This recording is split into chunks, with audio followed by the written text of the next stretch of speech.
Hello everybody, and welcome to my seminar all about contractions. Lots of useful stuff to learn today. I'm going to take it nice and easy, go all through our information. Let's get started. So, as you can see, we're going to talk about how to understand contractions. Let's take a look at our topic, introduction. Today, we're going to learn about contractions and abbreviations and how they're useful in modern English. Our objectives for today, we're going to go through the do's and don'ts of contractions. Hopefully you know what that means, do's and don'ts. We'll talk about common contractions and of course common abbreviations as well. Okay, let's get started. Let's move on to our next page. Obvious question, what is a contraction? Just like our lovely little old lady is saying here, a contraction's the shortening of two words into one. Pretty simple to get us started. And can you see the contraction in the lady's sentence above? There is one contraction there. There's also one contraction in this sentence as well to get us started. So let's take a look at our information over here. A contraction is two words made shorter into one word, two into one. Normally, an apostrophe is used in writing, in written English, to show where the missing letters would be. Also, we do combine or shorten words all the time to make it easier and quicker to speak English. You can use contractions in almost any situation. And like I just mentioned, in terms of making it easier and quicker to speak English, it also has the added effect of making it sound more natural as well, especially in daily modern English. So if you guys can use more contractions and some abbreviations that we'll talk about later, really will help to make your English just that bit more natural. Okay, we are going to move on and take a look at our first set of examples. So some simple ones first of all. Hopefully you're familiar with some or all of these. Don't worry if you're not. I am becomes I'm. I have becomes I've. I will becomes I'll. And I would becomes I'd. Nice and simple. And as I mentioned, when it's written, we do use the apostrophe. This just shows us where a letter is missing. It has been taken out. So in this case, I'm, the missing letter is A, I am, becomes I'm. So if you're writing English, do try and remember that apostrophe. It'll also be a little more important later on. We'll talk about that. For now, though, let's take a look at our next set. Using not in this case. Do not becomes don't. Nice and simple. A bit stranger, though. Will not becomes won't. We don't say wilt, we say won't. Cannot becomes can't. And are not is aren't. Let's take a look at some of these used in examples. First of all, this top one here, in a business setting. I'm worried that we won't be able to finish the project on time. Okay, but we can't be too over schedule. I'd like it done as soon as possible. Sure, I've told the team that we don't have much time left. So we have I'm, won't, so I am is I'm, will not is won't. We also have can't from cannot, can't be too over schedule, and I'd from I would like it done, I'd like it done. And I've from I have, don't from do not. I have told, I've told. We do not have, we don't have. So as you can see, we can use these in a business setting, and let's take a look now at using them in a social setting, normal day-to-day conversation. I'd love to go for a coffee later. Sure, I'm pretty thirsty too. We can't leave until my friends get here though. Okay, we aren't in any rush. We don't have to leave right away. So again, let's quickly go through the ones we've used. I'd from I would again. I'm from I am, and can't from cannot. Aren't from are not. We are not in any rush. We aren't in any rush. And don't, again, from do not. You might be asking yourselves, do we sometimes say are not rather than aren't? Do we sometimes say I am rather than I'm and use the actual words rather than contracting them? The answer is yes, we do. In certain situations, we'll talk more about that later. But for most of the time, we just use contractions. Okay, let's move on again and take a look at some more examples. Lots of information on this page. Don't worry, I'm going to go through it nice and easily. First of all, using the verbs to be and to have. First of all, to be. It is, and also it has, so we do have has here as well. Sorry, we'll go through these together actually. Both of these are its. And again, we have our apostrophe here in written English. It's, it apostrophe s. So that's the same for is and has. Let's go to the next ones. You are is your. You have is you've.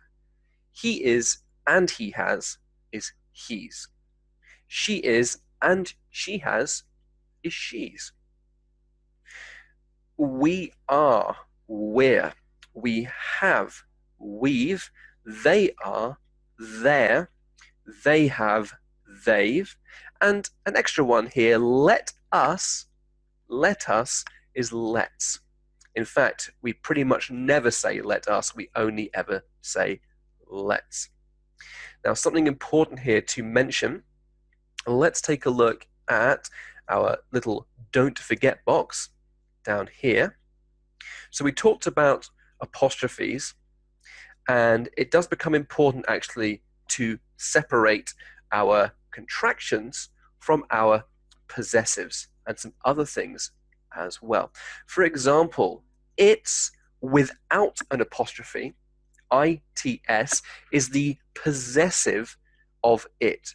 So rather than it with an apostrophe, its without the apostrophe when it's written shows us that it's the possessive of the word it. For example, the dog has got its coat on is its. It's not a contraction of it is or it has. It's simply the possessive form of it. The dog has got its coat on. If I say it's time for dinner, that's the contraction of it is. It is time for dinner. It's time for dinner. So in written English, let's make sure we don't confuse the possessive with the contraction, which is easy to do. And in fact, a lot of native speakers get that wrong. The word let's, again, without an apostrophe, L-E-T-S, actually means allows. Like he lets me do it. He lets me do it. He allows me to do it. Rather than L-E-T apostrophe S, which is again the contraction of let us. So let's go to the park is let us go to the park. Again, another two easily confusable ones, your and your. So Y-O-U-R is the possessive. So in this case, it's your bedtime. It's your bedtime, Y-O-U-R. Y-O-U apostrophe R-E, so the spelling is different, is the contraction of you are. You're going to be late for work. You are going to be. And lastly, similar to that, again, a difference in spelling, there and there. T-H-E-I-R in written English is a possessive, as in it's their new car. It belongs to them. It's their new car, and not T-H-E apostrophe, T-H-E-Y apostrophe R-E, which is the contraction of they are. They're going to start a new job tomorrow. So important In written English, as I say, a lot of native speakers actually get this wrong. So if you guys can get it right, that's going to be fantastic. Let's go back to our contractions and our verbs. In this case, let's look at using the verb will. I will, I'll. You will, you'll. He will, he'll, and she will, she'll. Now, with these ones, with the letter E, he'll, she'll, you can use that proper E sound, he'll, but when used in a sentence quite quickly, often the E sound becomes more like an I sound. He'll, she'll. He'll have to do it later. She'll be with us tomorrow. So not he'll, E, but he'll, ill. But said quite quickly. He'll be around tomorrow. She'll be late to work today. So think about that as well. Difference in pronunciation when said as part of a sentence quite quickly. We will is will, and again, more of an I sound, will, when said quite quickly. They will is they'll. It will, it'll. This is quite a tricky one in terms of pronunciation, especially when used quickly as part of a sentence. And often you'll find that the hard T sound, t, it'll, is softened to more of a D sound. It'll, d, it'll. It'll have to do. It'll have to wait until later. Look out for that one. It's a tricky one to pronounce. In a similar way, that will is that'll, and that's quite tricky as well. That'll be all for today. And again, the hard T sound becomes a softer D sound, that'll, most of the time. This will is this'll. These will, these'll. Those will, those'll. For example, this'll be the last time I say this. These'll be your guests. Those'll be the bedrooms you have tomorrow when you stay at our house. Okay, let's take a look at some of these used in a conversation over here. Let me get a box around this. Here we go. It's a bit late to cook something. Let's order some takeaway. We'll have to order a lot since we've got so many guests. If we order 10 pizzas, I think that'll be enough. Go speak to John. He's got the number of a great pizza place.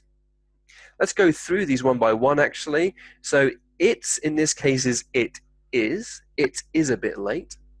Let's, again, let us, as I mentioned, we pretty much never say let us, only use that really in its contracted form, let's.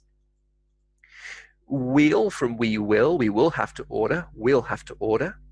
Like I said before, that E sound becomes more of an I sound, I, as part of a sentence. We'll have to order a lot. We've from we have.